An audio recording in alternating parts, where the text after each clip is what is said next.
안녕하세요. 미국 교육 이야기. 이번 영상은 OECD 국제학력평가시험 결과에 대한 이코노미스트의 기사입니다.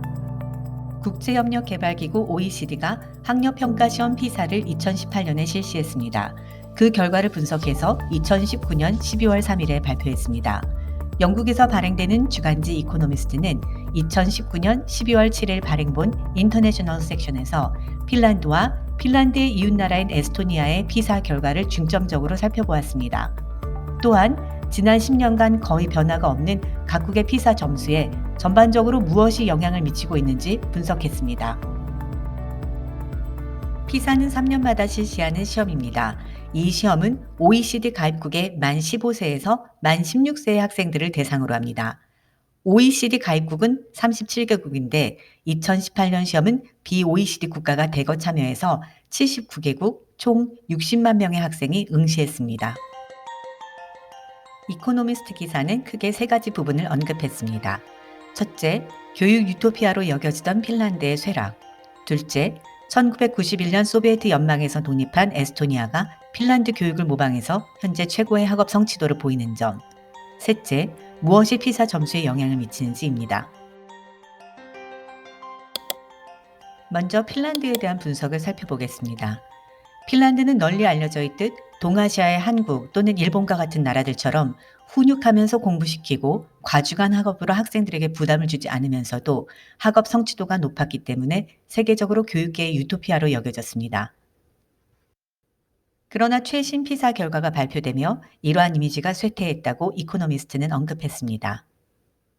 핀란드 학생들의 평균 점수가 하락하고 특히 부유한 가정과 저소득층 가정 사이의 학력 격차가 심화된 점은 평등한 교육을 추구한 핀란드 정부에게 큰 고민거리를 안겨줍니다.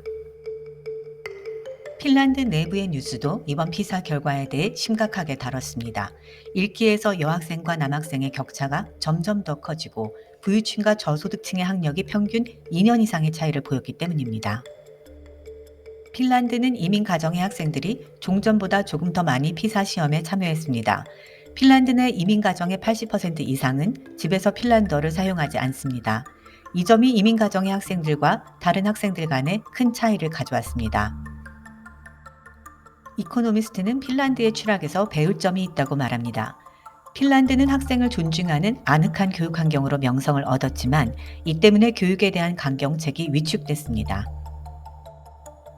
최초의 피사 시험이 시행되기 전인 1996년 영국의 교육계 인사들이 핀란드를 찾았습니다.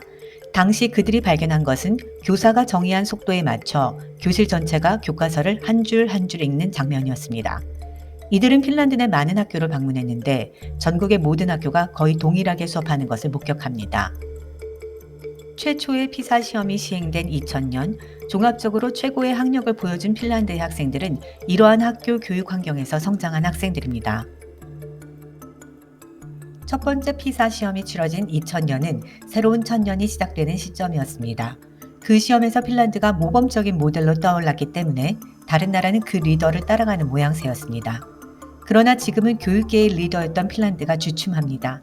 이에 따라 핀란드를 동경하며 따라하던 각국의 교육정책 이반자들이 당황하고 있습니다.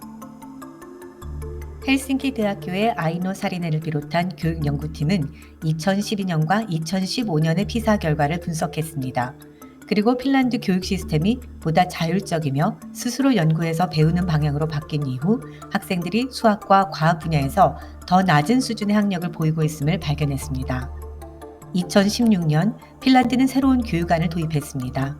교과 과목에 대한 정의를 내리지 않고 통합 수업을 독려하는 것이 특징입니다.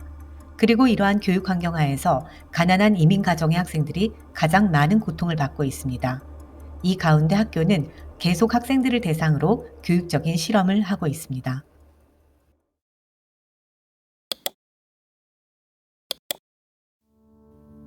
이번엔 에스토니아를 살펴보겠습니다.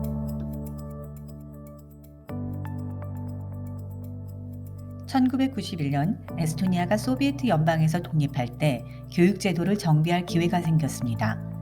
이때 에스토니아는 북유럽의 스웨덴과 핀란드 모델에 관심을 가지고 특히 핀란드의 정책을 모방했습니다.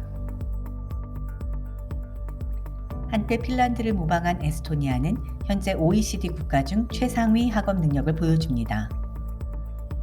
에스토니아의 교육부 장관에 따르면 아직도 많은 아시아의 대표단이 핀란드에 방문하지만 에스토니아의 수도 탈린에 오기 위한 경유지 목적으로만 헬싱키 공항을 이용하는 대표단이 점점 더 늘어나고 있다고 말합니다. 그렇다면 에스토니아는 핀란드 교육에 어떤 점을 모방했을까요? 이 점은 이코노미스트 기사에서 직접적으로 언급하지 않습니다.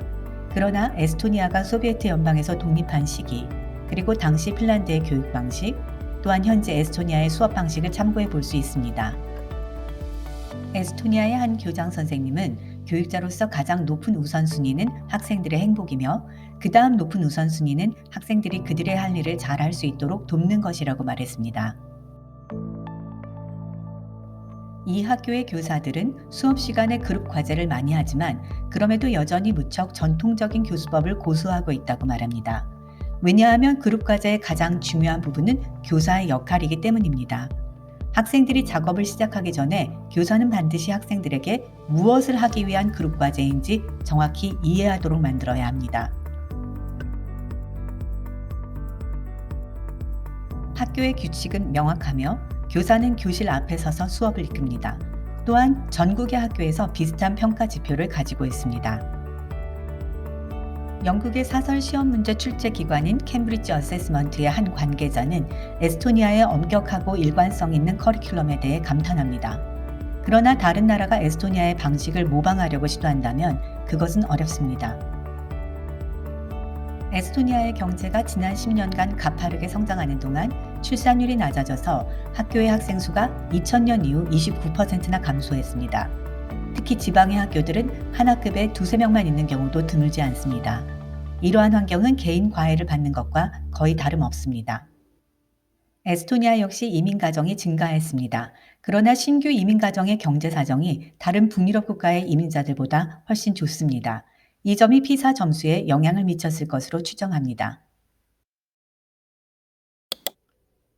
지금까지 핀란드와 에스토니아를 살펴보았습니다. 그렇다면 피사 점수에 영향을 주는 요소는 무엇일까요?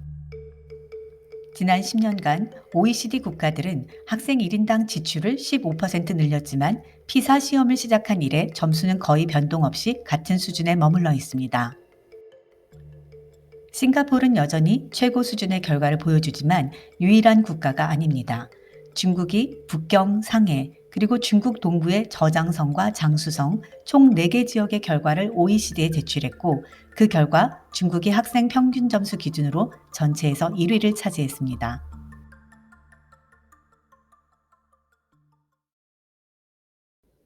유니버시티 컬리지 런던의 존 제린 교수는 매회 피사 결과에서 항상 동아시아 국가들이 최고의 자리에 오르는 것을 볼 수 있다며 다음과 같은 연구 결과를 말했습니다.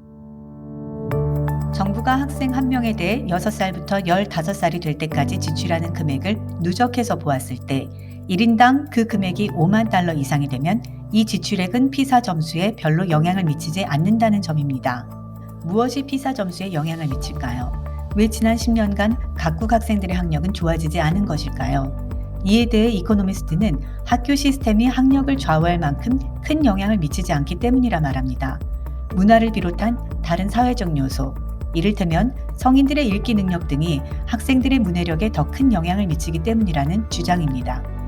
핀란드와 에스토니아는 공통적으로 지역교회를 중심으로 문해력을 중요하게 여기는 문화를 가지고 있는 것이 좋은 예입니다. 피사 점수를 살펴보면 전 세계적으로 대부분의 국가에서 최근에 이민 온 가정의 학생들은 주위 학생들보다 낮은 점수를 기록했습니다. 국경을 넘어 이동하는 인구가 증가하며 이민, 난민 가정이 대폭 늘어난 데 비해 이러한 가정의 교육에 대한 어려움을 짐작할 수 있는 부분입니다. 미국 교육 이야기 이번 영상은 OECD 국제학력평가 시험 결과에 대한 이코노미스트 기사를 다뤘습니다. 또 좋은 내용으로 찾아뵙겠습니다. 시청해 주셔서 감사합니다.